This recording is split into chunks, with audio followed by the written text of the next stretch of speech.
நோட்டாக்கு மொத்தம் பதிவானது வந்து பார்த்துட்டீங்கன்னா 4 ஓட்டுகள். 154ல் ஒரு ஓட்டு வந்துட்டு செல்லாத ஓட்டு. நோட்டாக்கு வந்துட்டு மொத்தம் 4 ஓட்டு பதிவாயிருக்குது. அடுத்தது வந்து பார்த்துட்டீங்கன்னா நாம் தமிழருக்கு மொத்தம் 3 ஓட்டு பதிவாயிருக்குது. இப்போ சுவாரஸ்யமாக வந்து பார்த்துட்டீங்கன்னா 8 ஓட்டுகள் வந்துட்டு நம்மளுக்கு ரிசல்ட் தெரிஞ்சு. ஒரு ஓட்டு வந்துட்டு அதிமுக திமுக ரெண்டுக்கும் சேர்த்து குத்திருக்கிறாங்க, அதனால அதை ரிஜெக்ட் பண்றோம்.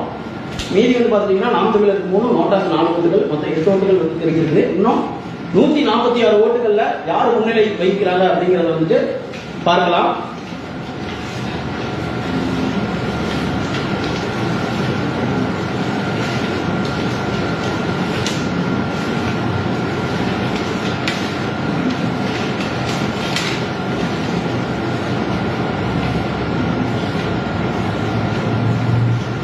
இதுல வந்துட்டு அண்ணா திராவிட முன்னேற்ற கழகம் வாங்கிய ஓட்டுகள் வந்து பார்த்தீங்கன்னா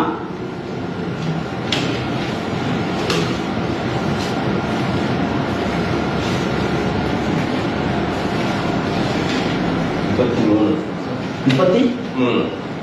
இதுல வந்து பாத்தீங்கன்னா அண்ணா திராவிட முன்னேற்ற கழகம் 33 ஓட்டுகள். மொத்தம் வந்து பாத்தீங்கன்னா 33, 8, 41 ஓட்டுகள் வந்துட்டு எண்ணி முடிச்சாச்சு. இன்னும் மீதி இருக்கிற ஓட்டுகள் வித்தியாசம் வந்து எண்ணிட்டு இருக்காங்க.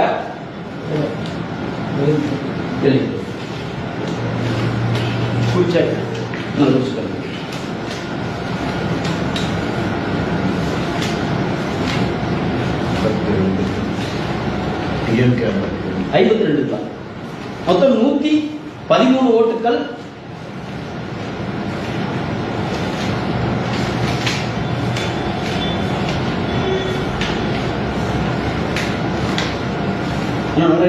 ஒரு டைம் 2 டைம் எழுதிங்க. 33.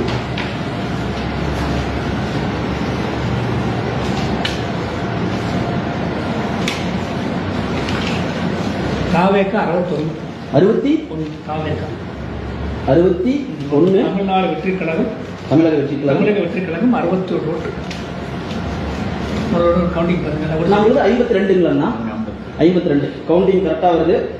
இப்போ வந்திருக்கிற ரிசல்ட்ல திராவிட முன்னேற்ற கழகம் 52 ஓட்டுகளும், தமிழக வெற்றி கழகம் 61 ஓட்டுகளும், அண்ணா திராவிட முன்னேற்ற கழகம் 33 ஓட்டுகளும், நாம் தமிழர் 3, நோட்டா 4, செல்லாத ஓட்டு வந்து 1 விதம் 154 ஓட்டுகள் வந்துட்டு பதிவாயிருக்கிறத வந்து நம்மளால பார்க்க முடியுது. ஓகே, நன்றி.